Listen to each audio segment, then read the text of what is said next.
नमस्कार विद्यार्थी मित्रांनो आणि भावी शिक्षक मित्रांनो. महाराष्ट्र शिक्षक पात्रता परीक्षा 2025 याची नोटिफिकेशन आलेले आहे. सोबतच वेळापत्रक सुद्धा आपल्याला माहिती झालेले आहे की 15 सप्टेंबर 2025 पासून ऑनलाईन आवेदनपत्र व परीक्षा शुल्क भरण्यासाठी सुरुवात झालेली आहे आणि आपला हा पेपर 23 नोव्हेंबर 2025ला होणार आहे. म्हणजेच आपल्याकडे एकूण सरासरी 2 महिने अभ्यासासाठी शिल्लक राहिलेले आहे. या 2 महिन्याचा आपण अभ्यासासाठी कसा पुरेपूर उपयोग करावा त्यासाठी आपल्याला अभ्यासाचे नियोजन करावे लागते आणि त्यापूर्वी आपल्याला अभ्यासक्रम माहिती असणे खूप गरजेचे आहे. तर चला आजच्या या व्हिडिओमध्ये आपण महाराष्ट्र शिक्षक पात्रता परीक्षा 2025 साठी असलेला अभ्यासक्रमाबद्दल माहिती घेऊया. महाराष्ट्र शिक्षक पात्रता परीक्षा 2025 साठी ऑफिशियल असा काहीही सिलेबस दिलेला नाही आहे. पण तुम्ही जर 2013 पासून तर 2024 पर्यंतच्या सर्व प्रश्नपत्रिका चाळल्या आणि नीट प्रश्न वाचले तर तुमच्या असे लक्षात येईल की ठरलेल्या काही अशा संकल्पना आहेत, ठरलेला असा काही सिलेबस आहे, त्यावरच प्रश्नही रिपीट होत असतात. या सर्व प्रश्नपत्रिकेचा अभ्यास करून असे लक्षात आले की सिलेबस हा खूप लिमिटेड, खूप छोटा असा सिलेबस आहे, खूप मोठा असा सिलेबस नाही आहे महा TETसाठी. तो मी इथे तुमच्यासमोर प्रस्तुत करते. 2013 ते 2024 पर्यंतच्या सर्व पेपरमध्ये या टॉपिकवर, म्हणजे जे या व्हिडिओमध्ये मी तुम्हाला आता टॉपिक सांगणार आहे, या टॉपिकवरच परत असे प्रश्न विचारले गेलेले आहे. तर चला आपण सुरुवात करूया.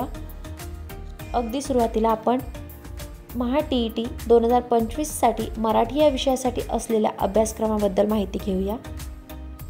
तर मराठी विषयाच्या अभ्यासक्रमामध्ये अत्यंत महत्त्वाचा टॉपिक आहे तो म्हणजे उतारा.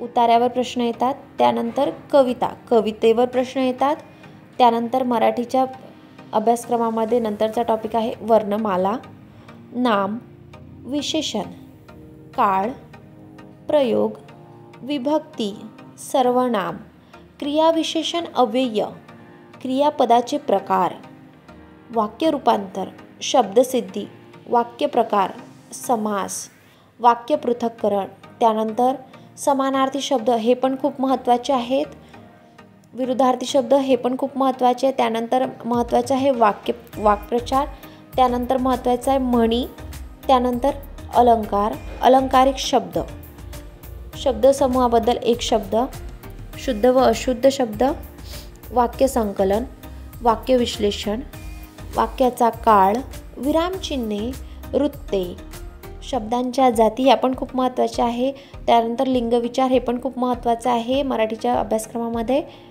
त्यानंतर दिलेलं आहे वचन, संधी, सामान्य रूप, साहित्य, साहित्यामध्ये येणार ग्रंथ, त्यांचे लेखक, साहित्यामध्ये येणारे ग्रंथ आणि लेखक याचा अभ्यास करण्यासाठी आपण 8वी ते 10वी पर्यंतचे सर्व पाठ्यक्रमाचे पुस्तकं, यामधील लेखक आणि त्यांची टोपण नावे, त्यांनी लिहिलेले ग्रंथ याबद्दल माहिती आपण वाचून घ्यायची. त्यानंतर महत्त्वाचा टॉपिक आहे मराठीच्या अभ्यासक्रमामध्ये सिद्ध व साधित शब्द. त्यानंतर आपण बघूया महा TET 2025 साठी इंग्रजी विषयासाठी असलेला अभ्यासक्रम. त्यामध्ये अगदी सुरुवातीला महत्त्वाचं असं आहे noun, number and gender, pronoun, adjectives, degree, verb, modal auxiliaries, verbs conditional, question tag, adverb, remove to, conjunction, pair conjunction, preposition, figure of speech, articles, त्यानंतर महत्त्वाचं आहे पार्ट ऑफ स्पीच, त्यानंतर इम्पॉर्टंट असं आहे tenses, syntax, subject, verb and agreements, त्यानंतर महत्त्वाचं असं आहे voice, narration, direct and indirect, clauses, simple, compound and complex statements, sentence improvements, common errors, parajumble, यावर पण खूप प्रश्न येतात पॅराजंबलमध्ये. त्यानंतर मोड, पंक्च्युएशन, मिसकॅलिनियस अँड ओकॅब.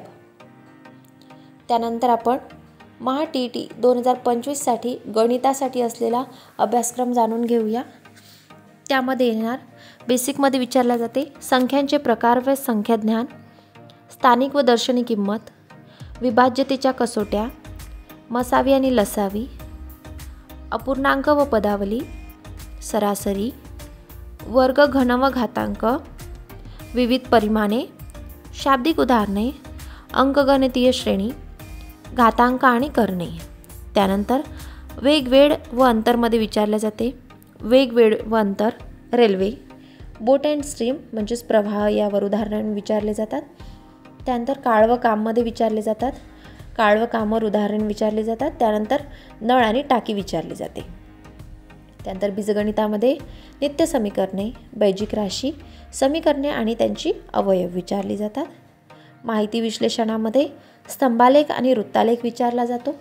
त्यानंतर शेकडेवारीमध्ये शेकडेवारी, सरळ व चक्रवाढ व्याज, नफा आणि तोटा विचारला जातो.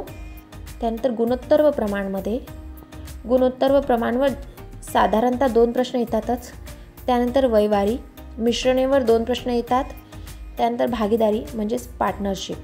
आणि भूमितीमध्ये बघा, भूमितीमध्ये पेपर 1साठी जर असेल तर इयत्ता 6वी ते 8वीपर्यंतच्या पुस्तकात जे प्रमेय वगैरे दिलेले आहे ते आपण वाचून घ्यायचे.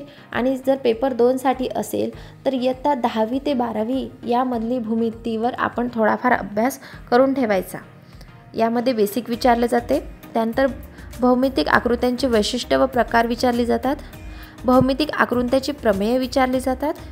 भौमितिक आकृत्याचे मोजमापन विचारले जातात. आणि बुद्धिमत्तामध्ये संख्यामाला, घड्याळ, दिनदर्शिका, आकृत्या मोजणे, सोबतच आणखी विचारले जाते घन व फासा, यावर उदाहरण विचारली जातात. सिलेंडर, कोन आणि क्यूबवरची उदाहरणे ही विचारली जातात. त्यानंतर महा TET 2025साठी सायकोलॉजी म्हणजेच मानसशास्त्रासाठी असलेला अभ्यासक्रम आहे.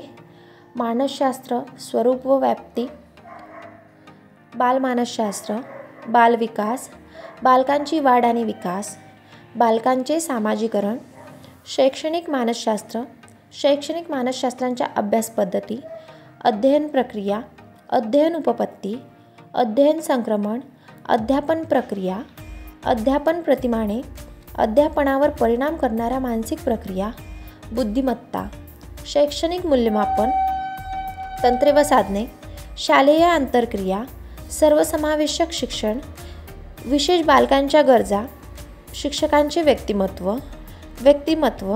व्यक्तिभेद, संघर्ष व समायोजन, मानसिक विकृती, मानसिक आरोग्य व ज्ञानरचनावाद, यावर सायकोलॉजीमध्ये हे प्रश्न विचारले जातात. त्यानंतर आपण बघूया महा TET 2025मध्ये सायन्ससाठी विचारले जाणारे कोणता सिलेबस आहे, कोणता अभ्यासक्रम विज्ञानासाठी दिलेला आहे तो बघूया. पेपर 2साठी विज्ञानामध्ये फिजिक्स, केमिस्ट्री आणि बायोलॉजीवर प्रश्न विचारले जातात. तर बघा, पेपर 2साठी फिजिक्समध्ये विचारलेले म्हणजे भौतिकशास्त्रामध्ये विचारले जाते हे टॉपिक. भौतिक राशी, त्यामध्ये अंतर, विस्थापन, चाल, वेग, त्वरण, बल, गती, संवेग, वस्तुमान, वजन, कार्य, ऊर्जा इत्यादी यावर प्रश्न विचारले जातात. त्यानंतर गुरुत्वाकर्षण आणि महत्त्वाचा टॉपिक आहे विद्युतधारा, ध्वनी, प्रकाश, आरसा व भिंग. त्यानंतर केमिस्ट्री म्हणजेच रसायनशास्त्रामध्ये विचारले जातात. अणू, मोलवर प्रश्न विचारले जातात. आधुनिक आवर्त सारणीवर प्रश्न विचारले जातात. धातू व अधातू यातील रासायनिक फरक यावर प्रश्न विचारले जातात. आम्ल व आम्लारी, आणखी त्यामध्ये क्षार, मिश्रणे व संमिश्रे, रासायनिक बंध व अभिक्रिया, कार्बनची संयुगे. त्यानंतर बायोलॉजी म्हणजे जीवशास्त्रामध्ये प्रश्न विचारले जातात. पेशी, प्राणीसृष्टी, वनस्पतीसृष्टीमध्ये संप्रेरके, वर्गीकरण, प्रजनन, यामध्ये वनस्पतीसृष्टीमध्ये वर्गीकरण हे खूप महत्त्वाचं आहे. त्यानंतर मानवी शरीर, मानवी आजार, आहार व पोषणद्रव्ये. आणि यामध्ये जर आपण विचार केला पेपर 1साठी म्हणजेच परिसर अभ्यासामध्ये सामान्य विज्ञानातील काही महत्त्वाचे टॉपिक आहे ते आहे पेपर 1साठी आहे हे आहार व पोषण द्रव्ये. आहार व पोषण द्रव्येमध्ये येणार कार्बोदके, प्रथिने, स्निग्ध पदार्थ, जीवनसत्वे व खनिजे. त्यानंतर प्राणीसृष्टी मुख्यत्वे पृष्ठवंशीय विचारले जातात पेपर 1साठी. त्यामध्ये शीतरक्तीय आणि उष्णरक्तीय, अंडज आणि जरायुज, मत्स्यसस्तनी, उभयचर व सरीसृप. त्यानंतर संयुगे, मिश्रणे व संमिश्रेमध्ये विचारले जाते. संयुग आणि मिश्रणे, संमिश्रण यावर उदाहरणं विचारले जातात. धातू व अधातूमध्ये भौतिक फरक, उदाहरण अपवाद, मूलद्रव्ये विचारले जातात.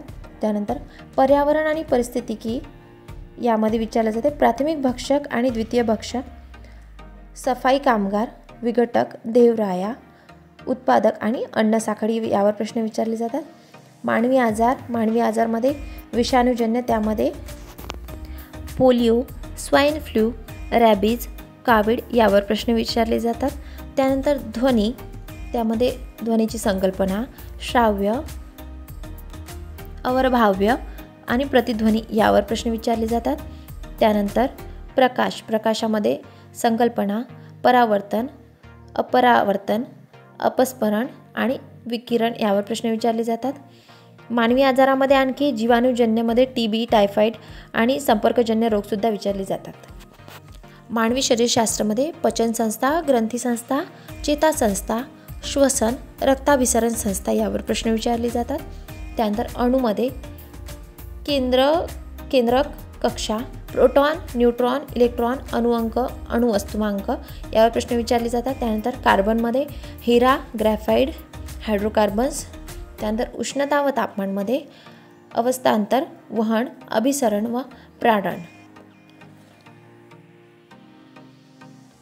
पाणी असंगत आचरण आणि क्रायोप्रिझर्वेशन विचारले जातात. त्यानंतर बघा आपण सोशल सायन्सचा TETसाठी असलेला अभ्यासक्रमाबद्दल जाणून घेऊया. सोशल सायन्समध्ये इतिहास, भूगोल, अर्थशास्त्र व नागरिकशास्त्र, राज्यशास्त्र याचा समावेश होतो. सोशल सायन्सचा अभ्यास करतेवेळी आपण जरी पाठ्यक्रमासाठी दिलेले पाठ्यपुस्तक वाचले त्यातून सुद्धा आपला अभ्यास हा होतो. इतिहासाच्या अभ्यासासाठी आपण इयत्ता 4थी ते 10वीपर्यंतची पाठ्यपुस्तके वाचावी. भूगोलासाठी 4थी ते 10वीपर्यंतची पाठ्यपुस्तके वाचावी. सोशल सायन्समध्ये इतिहास आणि भूगोल यावर जास्त वेटेज दिलेलं असते. त्यानंतर अर्थशास्त्र, नागरिकशास्त्र आणि राज्यशास्त्रासाठी आपण 9वी आणि 10वीचे पाठ्यपुस्तके वाचली तरी आपला पूर्णपणे अभ्यास हा होतो. तरी इथे काही महत्त्वाचे टॉपिक मी तुम्हाला सांगते आहे सोशल सायन्सच्या अभ्यासासाठी.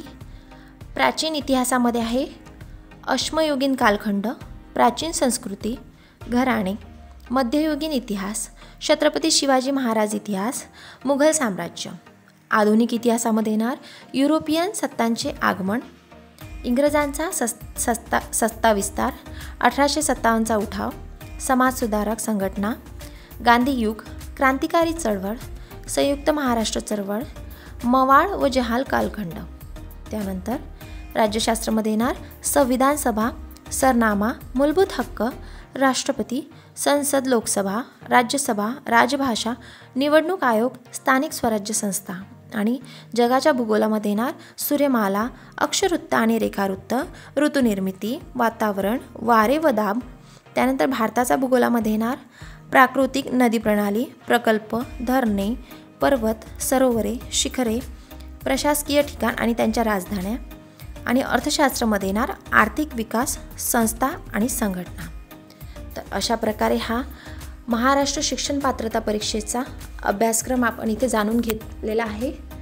तर आता या अभ्यासक्रमानुसार आपण आपले अभ्यासाचे नियोजन करायचे आहे आणि 2 महिन्यामध्ये हा संपूर्ण अभ्यासक्रम आपल्याला पूर्ण करायचा आहे.